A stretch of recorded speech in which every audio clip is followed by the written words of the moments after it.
How many of you folks remember that wacky old TV program, The Gong Show? From Hollywood, almost live, it's The Gong Show. Welcome to the old show, folks. Thank you, Marlena. Thank you, Marlena Clark. And ladies and gentlemen, let's get the show started. Here comes Les Ballets d'Apoderos.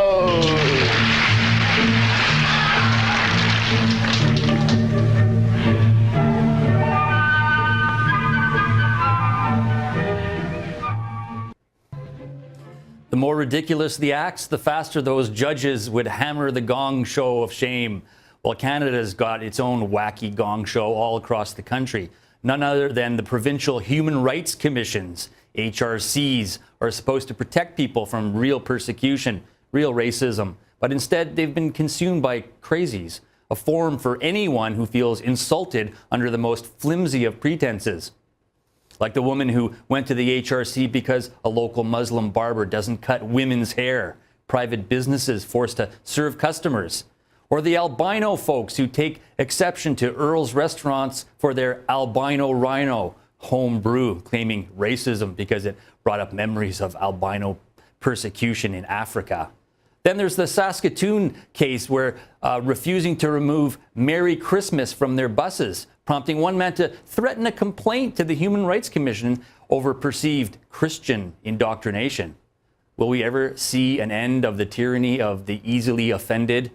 For much more on this, we turn to Byline host Brian Lilley. Hi, Brian. Thanks for joining us today. Always good to talk to you, Tom.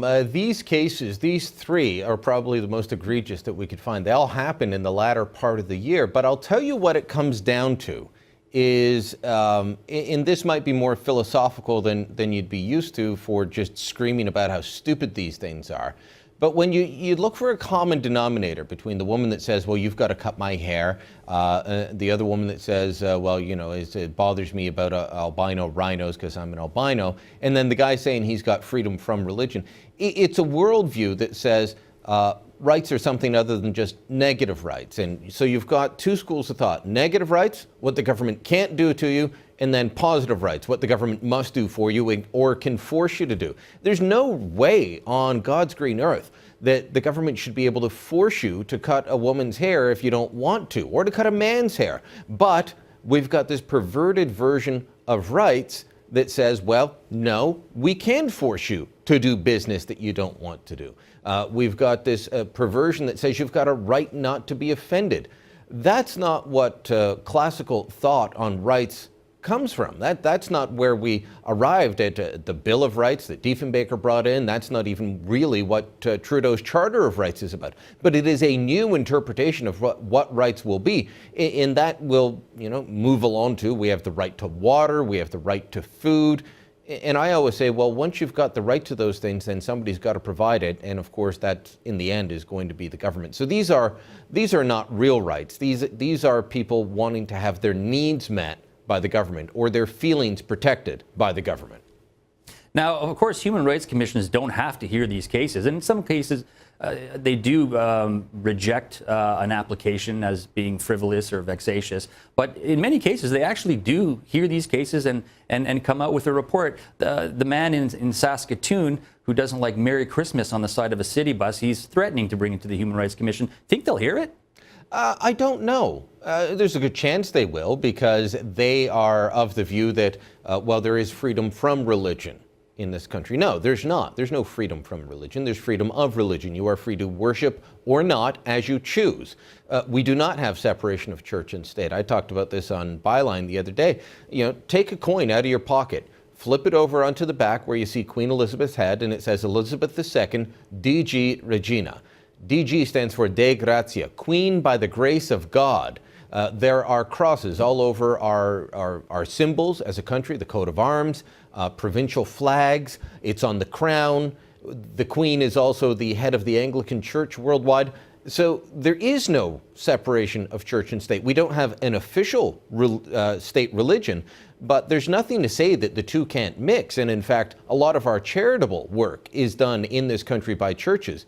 But the left, who normally says, let's not touch anything American, loves to bring in certain American things, like saying church and state can never even talk to each other, and wishing someone a Merry Christmas is an overtly religious act. Mr. Solo, I think, it doesn't have a clue what rights really are. He sounds like he's bored. Can we switch over to the Connecticut shooting, Sure. Brian? In light of this shooting, we've heard a lot about the perceived need to have greater restrictions on gun control. They're talking about putting some new policies together. What do you think is going to come out of all this? Well, I've been avoiding talking about this because I'm not a fan of politicizing shootings. Now, unfortunately, that's not the most popular stance to take. And so this has been politicized from the first moments after the shooting. And part of that politicization is saying we've got to ban automatic weapons. There were calls for that over the weekend. There were no automatic weapons used in this. We've got to ban assault weapons. Well, I'll discuss with Ben Shapiro later on tonight on Byline what the mid-90s assault weapon ban was. And that's what people want to go back to. You'll be shocked to find out that it's mostly cosmetic, banning certain rifles, certain firearms because of how they look. And it won't actually stop this. Some of the most horrific shootings that we remember, like Columbine, happened in the middle of the assault weapons ban in the United States that was in place from '94 until 2004. The U.S. loves to pass these laws, as we're seeing with their whole fiscal cliff discussions and the tax cut debate. They love to pass laws that have sunset clauses, so they expire and then you've got to renew them. That's what happened with the assault weapons ban in the 90s. They banned all these rifles, firearms based on how they looked, not what they actually did, and then that expired in 2004.